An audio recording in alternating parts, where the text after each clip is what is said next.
Since the childhood, I loved drawing. I didn't have many toys, but I had pencils and I had drawings and I did all kinds of things. But sometimes we didn't have enough paper. And then I discovered that my father had the beautiful volume of Marx's Das Kapital. Beautiful paper. And inside the cover is always what's called a fly sheet, the first sheet that hasn't got anything on it. And one day I just tore it out from the front and from the back.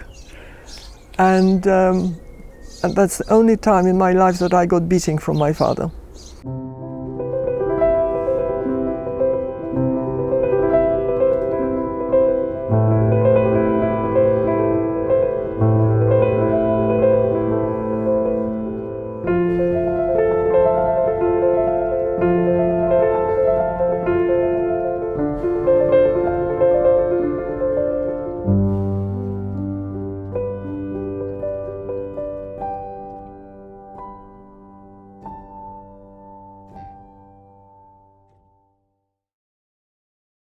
Born in Warsaw in 1937, exactly 2 years before the war started.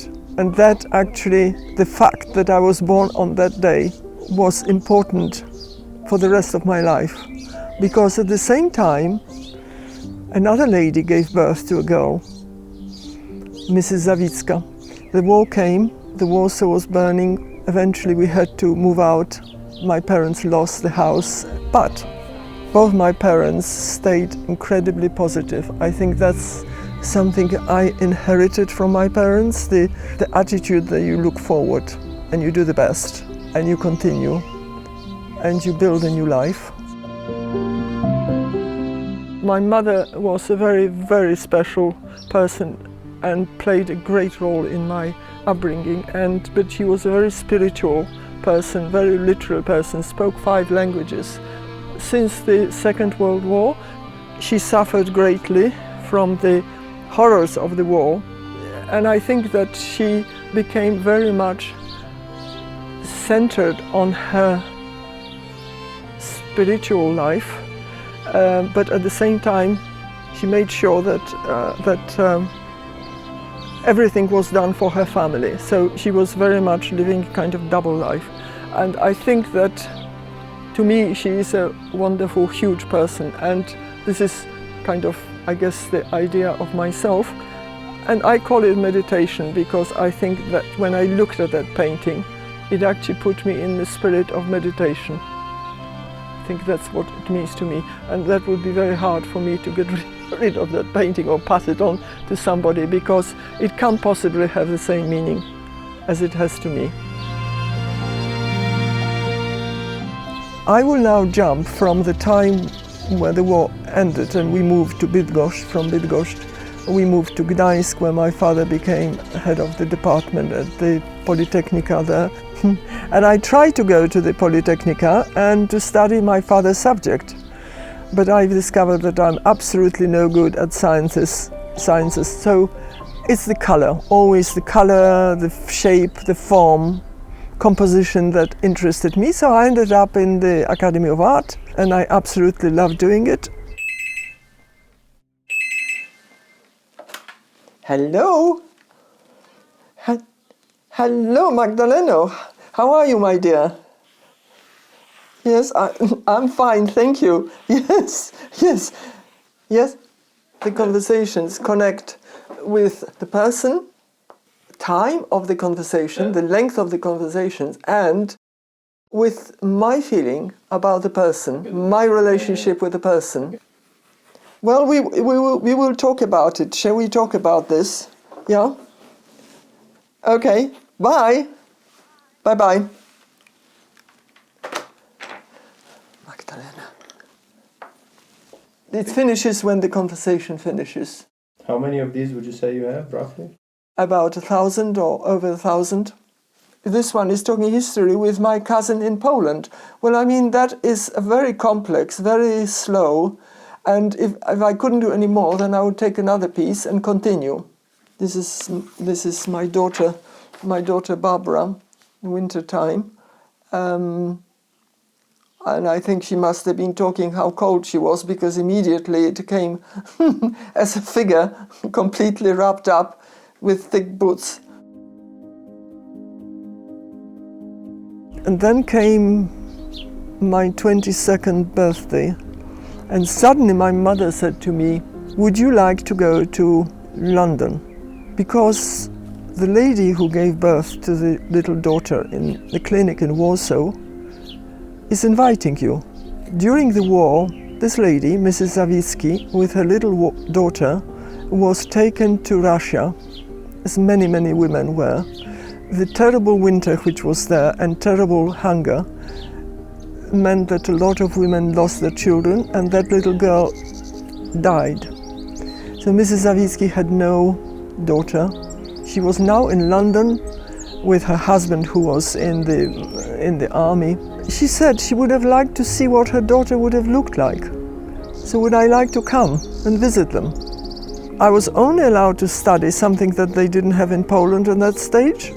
Fashion design they didn't have at any of the colleges in Poland. So I did my diploma, and then I had an offer and possibility of actually teaching in Bristol.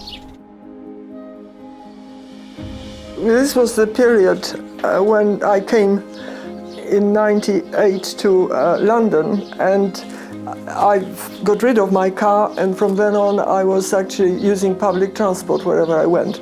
And so the result was that I was facing people. Everywhere I went there were people. So you can see that there are just drawings and there are paintings and there are different ways of showing the different characters of the faces.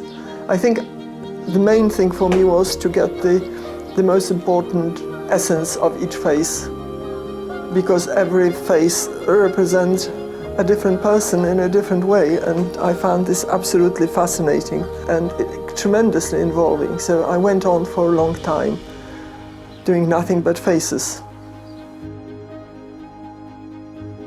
So I was teaching there, and then I met my first husband. He was Don at Magdalen College. His subject was engineering science, and I met him through somebody who invited him and invited me, and I didn't know that we were supposed to meet, but we met. And gradually we were meeting, and we gradually fell in love. Spirit of Oxford, spirit of all the past generations who lived there, who worked there, is still there, and it's just a magnificent place to be in. And so together with George and the Oxford, it obviously was going to be a paradise. We got married, and I became pregnant with my first child. George said we'll start with the alphabet. So Alexander George was the first. 14 months later, Barbara Alexandra was. And George said, "This is Alexandra class. Then we'll go from there."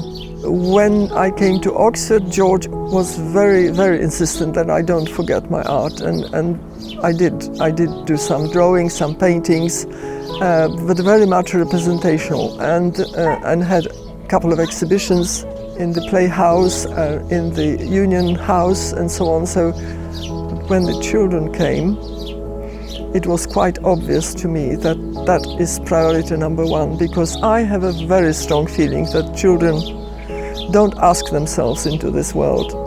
When they come, they become your priority number one. And the most important thing in your life, the most important creation for me were my children, and always were my children. When they were 4 and 5, George had an invitation from various universities in America. That was the whole year of moving from one university to another, which was absolutely brilliant. The children loved it, and we had a very interesting time there. And when we came back, life completely changed.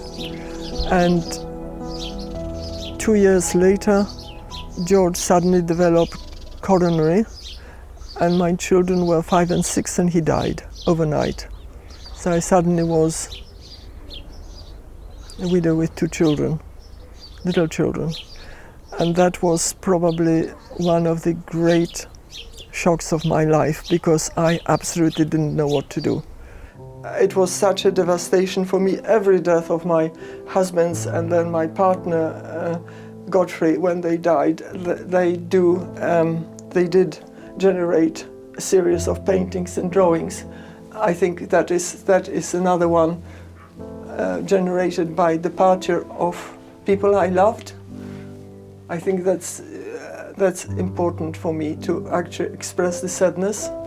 Sadness is part of some of the subjects of some of my paintings, and aloneness, again, to aloneness of the figure here.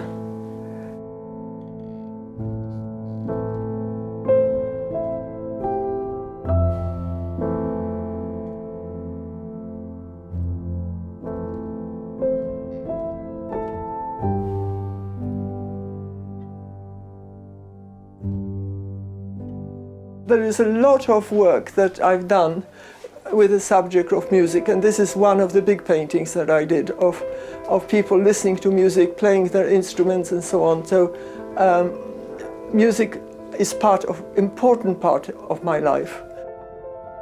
These are my photographs, because photography was also very much part of my art, and I got portfolios with photographs. So I loved photographing. I was always photographing things. The bathroom has got 4 landscapes. This is probably a 4th version, so there are about 3 different versions underneath, and this one is the 4th. Whether it's going to stay that way, I have no idea. It might be that one day they will end up down in the studio, and I shall continue working on them. Another 2 years passed, and somebody rang me up, a social worker, and said, whom I met, and she said, would you like to have a lodger? I said, right, fine. And I met him. He arrived in his beautiful little sports car with a tremendous kind of black cape wrapped around him, very handsome man, and introduced himself. So this was again a decision guided by my intuition, and I decided that he can come and live with us. But he was really a very interesting person, and very, as I said, very charismatic and very open, and very insistent that I get on with my art, and tremendously supportive. One day my children said to me, "Mummy, why don't you and Neil get married?" And that was the decision. My children wanted to have another father, so we got married. And within 6 months, I discovered that things were not quite right. He'd agreed to go and have an investigation what was wrong with him, and we discovered he had a chronic leukemia, which really meant that he's got maximum 8 years of life. And I can say that from the moment we discovered that to the moment he died, my children were absolutely marvelous. They were so appreciative and helpful and cooperative. I was incredibly impressed with their behavior. Neil died exactly 8 years after the prognosis by the doctor. By then my art was going full speed ahead, and obviously all the things that were happening in my life found their response in my art, and there were all kinds of drawings and paintings that were a result of my desperation, my sadness, my motherhood, and so on. That is how I create my art. It is inspired by whatever happens in my life, but it just comes on its own. I don't plan, I just have the need to do art, and I just look at something and I take a line for a walk and I do a drawing, and it develops, and then I discover what it is. Then I know what it is. That's what I found so wonderful about life, that there are incidents that happened, and if your intuition is right, follow it. That's my advice to everybody. Follow your intuition, because it probably will take you to the right place and solve the problems for you. The project of creating 3 images each day of the year 2000 came absolutely spontaneously. I just thought to myself, how am I going to celebrate the beginning of the new century? Am I not privileged to be alive? Yes, I'm very privileged. I'm an artist. So let's see whether I can create imagery right through that year. And because for many, many years I was very much involved with the concept of triptychs. Yesterday, today, tomorrow. The past, the present, the future. This is a concept which is part of our life very much. And then in that case I thought, right, I better cut myself papers exactly the same size for the whole year, 3 pages every day, and start working. And I haven't missed a single day. And I went to Canada and I took with me portfolio, and while I was in Canada, every day I was doing my 3 drawings. And really, they represent the feeling of that day. And I was absolutely delighted to have done it, to succeeded in doing it, and this is the result. Composer composes his music, and you receive it, that piece of music, and your imagination works for that piece of music. Every person looking at these pictures will create their own imagery, their own interpretation of what they see. When you look at the contemporary art, you have to be open to the new ideas, because it's all new. During our marriage, I started teaching in the School of Occupational Therapy, and I was teaching art to girls who will be occupational therapists, and it meant that they will be using art techniques in rehabilitation of patients. And then suddenly in 86 I had a break from teaching, so I rang up at a travel agency and I said, could I buy a ticket around the world? And the man said, yes, madam, certainly. Which way do you want to go? And so I got myself an inflatable globe, and every time I was in the bathtub I was sitting with that globe floating on the bath, on the water, and I was looking at it thinking, where do I want to go, what do I want to see? I could cash my life insurance because I don't see any point in having money instead of seeing the world. So it was important for me to go and see the world. The idea was that I wanted to go to countries with as many different cultures as possible to discover what those cultures were about, what the art in those countries is about. And I wanted to meet people who lived there. I wanted to see how people lived so that I could learn about life in different places. So once I had my idea, I rang him up and I said, right, I've got the idea. I want to go first to Pakistan, to Karachi, because I have a friend there and because it's a Muslim world, so I want to see what that is all about. Then I want to go to Indonesia, to Bali, because I want to find out what batiks done by the Indonesian women were all about. This is Adam. I have no idea what happened to my Eve. There is another one which is Eve, so it was Adam. What I loved about it is that kind of crackling which you get through cracking the wax, and you can't actually achieve this in any other way except through using hot wax and then cracking it and then dyeing it. So this was something that I absolutely loved, the contrast of this with the heavy lines and with painting. And from there I went to Sydney, to Australia, because I had a friend there and I learned about the Aboriginal people, which interested me very much. And from there I went to Hawaii because I wanted to see whether there was something apart from this incredible injection of tourists from America, from Japan, from China, and so on and so on. And then I went to San Francisco to visit galleries and see what's going on and see how art is incorporated into the architecture in San Francisco, which is fascinating. And altogether it took 3 months and I arrived back home and I was completely lost. I just didn't want to take the passport out of my handbag. I wanted to go back and travel because each country offered me amazing time and I could see and walk and so on, and in every country I had adventures. It was lovely.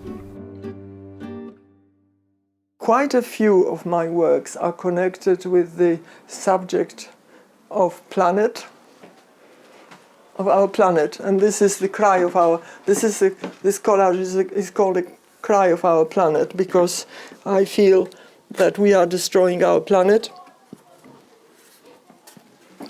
And this one is another one, which is actually using some of my metal plates, which I use for etchings. When I came back, my children were already away. They had their own life. I went back to my teaching in order to have money. I wanted to go to the concert with a friend of mine, but I also had a third ticket. For some odd reason, that friend couldn't come. So one friend, the lady friend, came with me, and I had the spare ticket. So we went a bit earlier, and at the entrance to the hall, a man was standing. And I said, I've got a ticket, spare ticket. Anybody wants a spare ticket? And this man came, and he looked at the ticket, and he said, you charging me less for that ticket? I said, yes, I am. He said, well, in that case, do you mind if I invite you and your friend to have a drink in the pub after the concert, afterwards? We went to the pub and we started talking about just who we are, where we're from, and so on and so on. And we discovered that we're both from the same college in Oxford. And then I said, I had 2 husbands and both of them died. And he looked at me and he said, what did you do to them?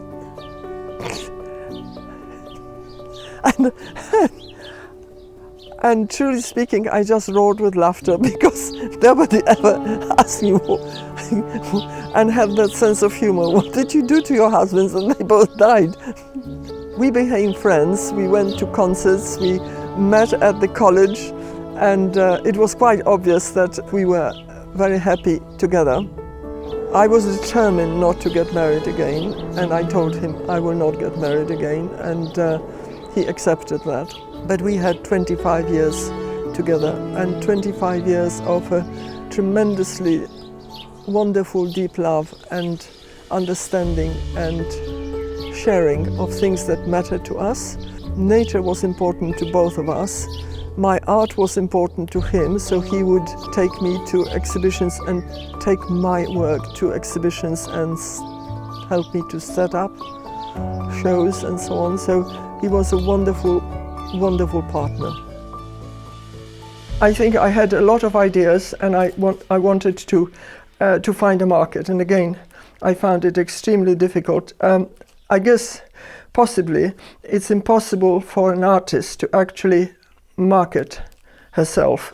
I find this because I need to get on with my work. I need to produce work. This is a tremendous, great, wonderful need that I have. So here we are. We've got a wonderful collection of designs which could be used in all kinds of ways, for book covers, for cards, for all kinds of things. She's got a string in it, which is making the actual pattern.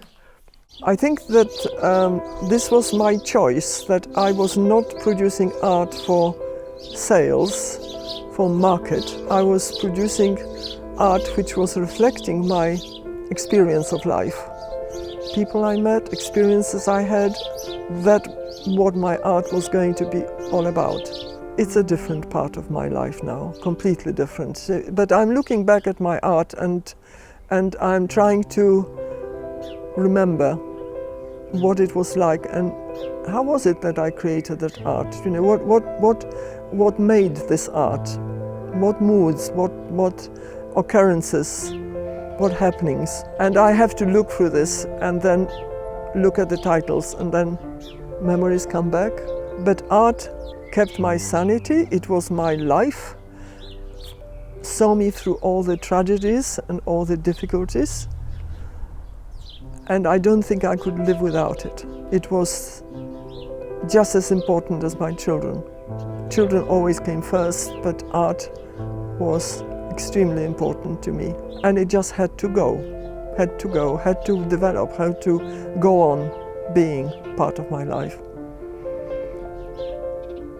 Would you be able to edit it somehow to throw some things out?